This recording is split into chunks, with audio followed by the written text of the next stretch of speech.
All right, let's look at this problem. It says 3 times as many children as adults attended a concert on Saturday. An adult's ticket cost $7 and a child's ticket cost $3. The theater collected a total of $6,000. How many people bought tickets? So after first reading this problem, you might be thinking it's a comparison problem because we see words like 3 times as many children as adults. But really what we're looking at is a part whole. So let me show you what I'm thinking. So the parts that we know is that there were 3 times as many children as adults attended a concert on Saturday. Okay, so an adult's ticket costs $7. So I'm going to make this an adult. It's 7. And here are 3 times as many children, right? There's 3 units that are children and 1 unit that's an adult. So the children's tickets were $3 each.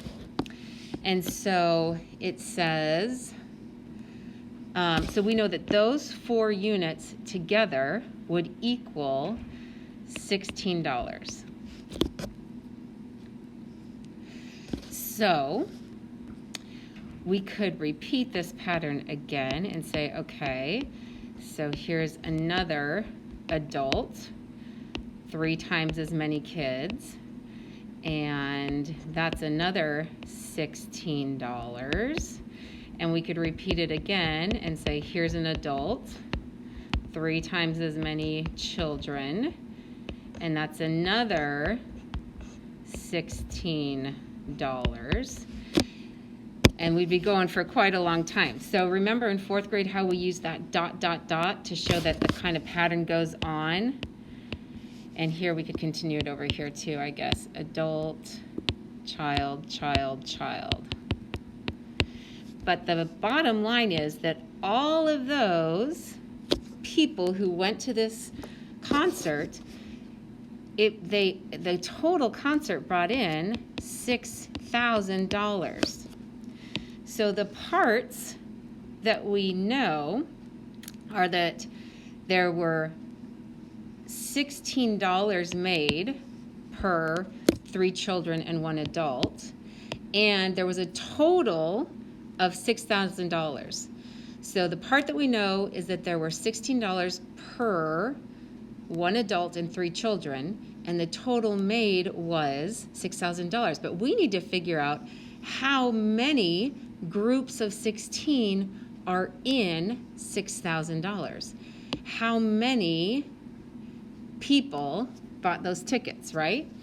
So to figure that out, we're going to need to figure out how many 16s are in 6,000. So how many 16s are in 6,000?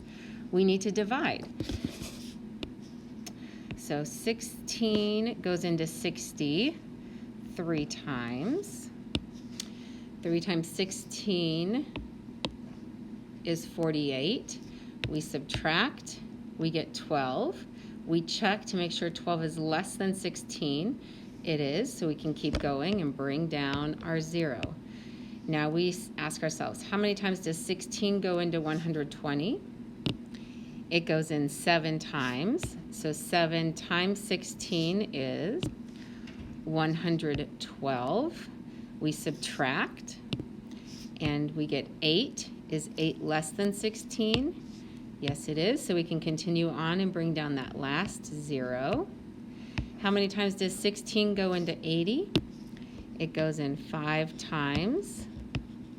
So 5 times 16 is actually 80 exactly, and I've got it right up along the side. So how many 16s are in $6,000?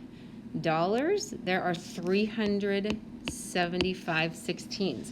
So can you imagine we would have been drawing 375 of these groups. Now, that doesn't really answer the question yet because the question's asking how many people bought those tickets. So now that there were 4 people, right? 1 adult and 3 children that were paying that $16. So we still need to multiply 375 times 4 because It wasn't the $16 they paid, it was the 4 people that paid those $16. And the questions ask how many people. So 375 times 4 is, 5 times 4 is 20, 7 times 4 is 28, plus 2, 30, 4 times 3 is 12, plus 3 is 15. So there were 1,500 people who bought tickets.